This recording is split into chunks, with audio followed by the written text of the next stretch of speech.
ಹುಟ್ಟಿದರೆ ಕನ್ನಡ ನಾಡಲು ಹುಟ್ಟಬೇಕು. ನಮಸ್ಕಾರ, ಎಲ್ರಿಗೂ ಸ್ವಾಗತ. ಮತ್ತೊಂದು ದೆವ್ವದ ಕಥೆಯೊಂದಿಗೆ. ಎಲ್ಲರೂ ಚೆನ್ನಾಗಿದ್ದೀರಾ ಅಂತ ಅಂದ್ಕೊಂಡಿದ್ದೀನಿ. ಕಥೆನ ಪೂರ್ತಿಯಾಗಿ ಕೇಳಿ, ಆಮೇಲೆ ವಿಡಿಯೋಗೆ ಲೈಕು ಕಮೆಂಟು ಶೇರ್ ಮಾಡಿ, ಹಾಗೆ ಚಾನಲ್ಗೆ ಸಬ್ಸ್ಕ್ರೈಬ್ ಕೂಡ ಮಾಡ್ಕೊಳ್ಳಿ. ಈ ಒಂದು ಘಟನೆ ಆಗಿರೋದು ಬೆಳಗಾವಿಯಿಂದ ಗೋವಾಗೆ ಹೋಗುವಂತಹ ದಾರಿಯಲ್ಲಿ ಸಿಗುವ ಕುಸುಮಲ್ಲಿ ಎಂಬ ಒಂದು ಊರಲ್ಲಿ ಆಗಿರುವಂತಹ ಒಂದು ಘಟನೆ. ಸೊ ಈ ಒಂದು ಘಟನೆ ನನಗೆ ತಿಳಿಸ್ಕೊಟ್ಟಿರೋದು ಬಂದ್ಬಿಟ್ಟು ಪ್ರವೀಣ್ ಅಂತ ಹೇಳಿ. ಇವರು ಮೂಲತಃ ಬೆಂಗಳೂರಿನವರು. ಹೀಗೆ ಬೆಳಗಾವಿ ಅವರ ಊರಾಗಿತ್ತು, ಅಂದರೆ ಅವರ ನೇಟಿವ್ ಪ್ಲೇಸ್ ಅಂತಲೇ ಹೇಳ್ಬೋದು. ಸೊ ಅಲ್ಲಿಂದ ಅವ್ರ ಊರಲ್ಲಿರುವಂತಹ ಸ್ನೇಹಿತರ ಜೊತೆಗೂಡಿ ಗೋವಾಗೆ ಹೋಗೋಣ ಅಂತ ಹೇಳಿ ಪ್ಲ್ಯಾನ್ ಮಾಡಿಕೊಂಡು, ಕಾರ್ನ ಮಾಡಿಕೊಂಡು, ನಂತರ ಬೆಳಗಾವಿಯಿಂದ ಗೋವಾಗೆ ಹೋಗೋ ಪ್ಲ್ಯಾನ್ ಮಾಡಿಕೊಂಡು, ಅಲ್ಲಿಂದ ಅಲ್ಲಿಗೆ ಡಿಸ್ಟೆನ್ಸ್ ಹತ್ರ ಇರುತ್ತೆ, ನಾವು ಹೋಗ್ಬೋದು ಅಂತ ಹೇಳಿ ಪ್ಲ್ಯಾನ್ ಮಾಡ್ಕೊಂಡು ಇವರು ಬೆಂಗಳೂರಿಂದ ಬೆಳಗಾವಿಗೆ ಹೋಗಿರ್ತಾರೆ. ಅಂದರೆ ಊರಿನಲ್ಲಿರುವಂತಹ ಸ್ನೇಹಿತರನ್ನ ಕರ್ಕೊಂಡು ಹೋಗೋಣ ಅಂತ ಹೇಳಿ ಬೆಳಗಾವಿಗೆ ಹೋಗಿರ್ತಾರೆ. ಅದಾದಮೇಲೆ ಅವ್ರ ಗೆಳೆಯರದೇ ಕಾರ್ ಇರುತ್ತೆ. ಸೊ ಆ ಒಂದು ಕಾರ್ನಲ್ಲೇ ಹೋಗೋಣ ಅಂತ ಹೇಳಿ ಪ್ಲ್ಯಾನ್ ಮಾಡಿಕೊಂಡು ಹೊರಡ್ತಾರೆ. ಸೊ ಇವ್ರ ಇನ್ನು 4 ಜನ ಇರುವಂಥದ್ದು.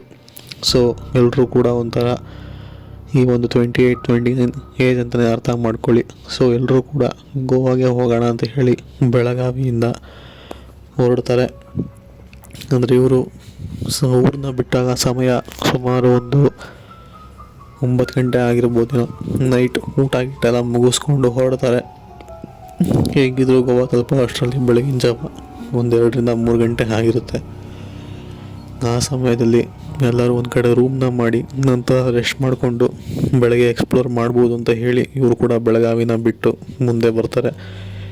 ಹೀಗೆ ಸ್ವಲ್ಪ ದಾರಿ ಕಾರ್ನ ಓಡಿಸ್ಕೊಂಡು ಬಂದಾದಮೇಲೆ ಒಂದು ಕಡೆ ರೆಸ್ಟ್ಗೆ ಅಂತ ನಿಲ್ಲಿಸ್ತಾರೆ. ಅಂದರೆ ರೀಸೆಸ್ ಮಾಡಬೋಣ ಅಂತ ಹೇಳಿ ಗಾಡಿನ ಸೈಡ್ಗೆ ಹಾಕ್ತಾರೆ. ಅದಾದಮೇಲೆ ಎಲ್ಲರೂ ಕೂಡ ಹೋಗಿ ರೀಸೆಸ್ ಮಾಡಿ ಮತ್ತೆ ವಾಪಸ್ ಬರ್ತಾರೆ. ನಂತರ ಪುನಃ ಗಾಡಿನ ಶುರು ಮಾಡಿ ಪ್ರಯಾಣನ ಆರಂಭಿಸ್ತಾರೆ. ಈಗ ಒಂದು ಸ್ವಲ್ಪ ದೂರ ಹೋಗಾದ್ಮೇಲೆ ಅವರಿಗೆ ಸಿಗುವಂತಹ ಊರೇ ಈ ಒಂದು ಕುಸುಮಲ್ಲಿ ಎಂಬಂತಹ ಊರು. ಈ ಒಂದು ಊರಿನಲ್ಲಿ ದಾಟಿ ಹೋಗಬೇಕಾಗಿರುತ್ತೆ. ಅವರು ಗೋವಾಗೆ ಹೋಗಬೇಕು ಅಂತಂದರೆ ಈ ಒಂದು ಊರನ್ನ ದಾಟಿ ಹೋಗಬೇಕು. ಆದ ಕಾರಣ ಇವರು ಕೂಡ ಕಾರ್ನ ಓಡಿಸ್ಕೊಂಡು ಹೋಗ್ತಾ ಇರ್ತಾರೆ. ಆ ಸಮಯದಲ್ಲಿ ಅವ್ರ ಕಾರಿಗೆ ಯಾರೋ ಕೈನ ಅಡ್ಡ ಆಗದ ರೀತಿಯಲ್ಲಿ ಭಾಸವಾಗುತ್ತೆ. ಸೊ ಇವರು ಕೂಡ ಕಾರ್ನ ಸೈಡ್ಗೆ ಹಾಕಿ ಕೇಳ್ತಾರೆ, ಇಲ್ಲೇ ಮುಂದೆ ನಮ್ಮದು ಕಾರ್ ಕೆಟ್ಟು ನಿಂತಿದೆ, ಸೊ ಸ್ವಲ್ಪ ಸಹಾಯ ಮಾಡಿ ಅಂತ ಹೇಳಿ ಆ ಒಂದು ವ್ಯಕ್ತಿ ಕೇಳ್ಕೊತಾನೆ.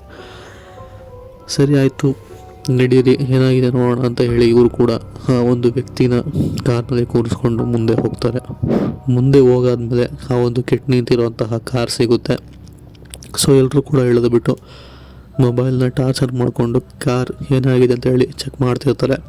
ಸೊ ಆ ಒಂದು ವ್ಯಕ್ತಿಯು ನೋಡ್ತಾನೆ ಇರ್ತಾನೆ, ಚೆಕ್ ಮಾಡ್ತಿರ್ತಾನೆ. ಸೊ ಆ ಒಂದು ಕಾರ್ನಲ್ಲೂ ಕೂಡ, ಅಂದರೆ ಆ ಒಂದು ವ್ಯಕ್ತಿ ಇದ್ನಲ್ಲ, ಆ ಒಂದು ಕಾರ್ನಲ್ಲಿ ವಯಸ್ಸಾದಂತಹ ಗಂಡ ಹೆಂಡತಿ ಇರ್ತಾರೆ, ಅಂದರೆ ದಂಪತಿಗಳಿರ್ತಾರೆ. ಸೊ ಅವ್ರನ್ನ ಕಾರಲ್ಲೇ ಕೂರಿಸ್ಬಿಟ್ಟು ಈ ಒಂದು ವ್ಯಕ್ತಿ ಸಹಾಯ ಕೇಳೋಕ್ಕೆ ಅಂತ ಹೇಳಿ ಇಳಿದು ಸ್ವಲ್ಪ ದೂರ ಬಂದಿರ್ತಾನೆ.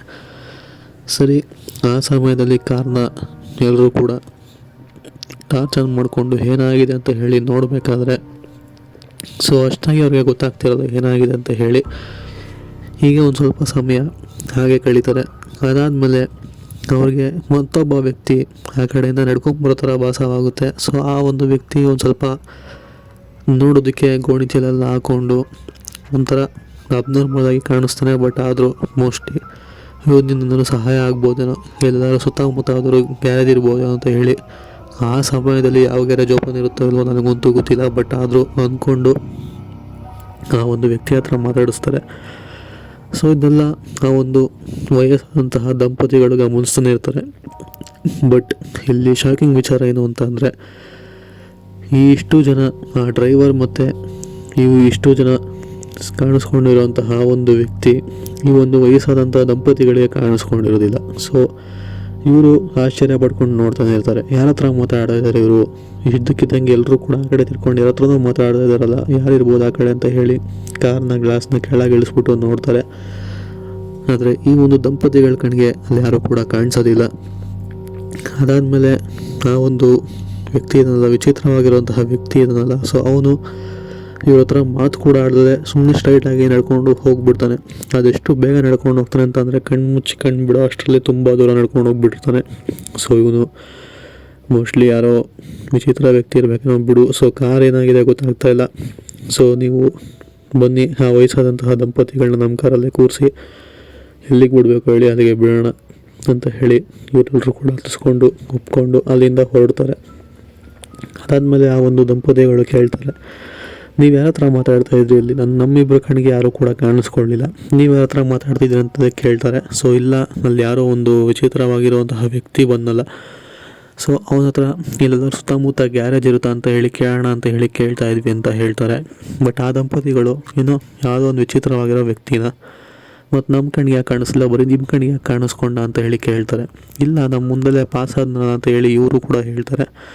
ಬಟ್ ಅದಕ್ಕೆ ಆ ದಂಪತಿಗಳು, ನಿಮಗೆ ಎಲ್ಲೋ ಗಾಳಿ ಕಾಣಿಸಿರ್ಬೇಕು, ನಮ್ಮ ಕಣ್ಣಿಗೆ ಆ ಥರ ಯಾವುದೇ ಒಂದು ವಿಚಿತ್ರವಾಗಿರುವಂತಹ ವ್ಯಕ್ತಿ ಕಾಣಿಸಿದ್ರೆ ನಮಗೂ ಕಾಣಿಸ್ಬೇಕಾಗಿತ್ತಲ್ಲ, ನಾವು ಕೂಡ ಇಲ್ಲೇ ಇದ್ವಲ್ಲ. ಸೊ ಇಲ್ಲ, ಅಲ್ಲಿ ಯಾವ ವ್ಯಕ್ತಿನೂ ಪಾಸ್ ಆಗಿಲ್ಲ, ಅದು ಅಲ್ಲದೆ ಯಾರೂ ಕೂಡ ಅಷ್ಟು ಬೇಗ ಮನುಷ್ಯರಾಗಿರೋರು ನಡೆಯೋಕ್ಕೆ ಸಾಧ್ಯನೇ ಇಲ್ಲ ಅಂತ ಹೇಳಿ ಆ ಒಂದು ದಂಪತಿಗಳು ಹೇಳ್ತಾರೆ. ಇದನ್ನು ಕೇಳಿದಂತಹ ಇವ್ರ ಸ್ನೇಹಿತರಿಗೆ ಒಂಥರ ಭಯ ಆಗುತ್ತೆ. ನಂತರ ಹೇಗೋ ಅಲ್ಲಿಂದ ಬಚಾವಾಗಿ ಬಂದ್ವಲ್ಲ ಬಿಡು ಅಂತ ಹೇಳಿ ಇವರು ಕೂಡ ಸುಮ್ಮನಾಗ್ತಾರೆ. ಆಮೇಲೆ ಒಂದು ಊರಿನಲ್ಲಿ ನಿಲ್ಲಿಸ್ಬಿಟ್ಟು ಆ ಒಂದು ಡ್ರೈವರ್ ಮಾತೆ ಆ ದಂಪತಿಗಳಿಬ್ಬರೂ ಇಳಿಸ್ಬಿಟ್ಟು ಇವರು ಎಷ್ಟು ಜನ ಇವ್ರು ಹತ್ಕೊಂಡಂತಹ ಗೋವಾಗೆ ಹೋಗಿ ತಲುಪ್ತಾರೆ. ಸೊ ಇದು ಆ್ಯಕ್ಚುಲಿ ಆಗಿರುವಂತಹ ಒಂದು ಘಟನೆ. ಅಂದರೆ ಇವ್ರಿಗೆ ಕಣ್ಣಿಗೆ ಕಾಣಿಸ್ಕೊಂಡಿರುವಂತಹ ಆ ಒಂದು ವಿಚಿತ್ರವಾದಂತಹ ವ್ಯಕ್ತಿ ಆ ಇಬ್ಬರು ದಂಪತಿಗಳಿಗೆ ಕಾಣಿಸ್ಕೊಂಡಿರೋದಿಲ್ಲ. ಇದು ಹೇಗೆ ಸಾಧ್ಯ ಅಂತ ಗೊತ್ತಿಲ್ಲ. ಸೊ ಸಿಗೋಣ ಮತ್ತೊಂದು ಕಥೆಯೊಂದಿಗೆ. ಅಲ್ಲಿವರೆಗೂ take care, good bye friends.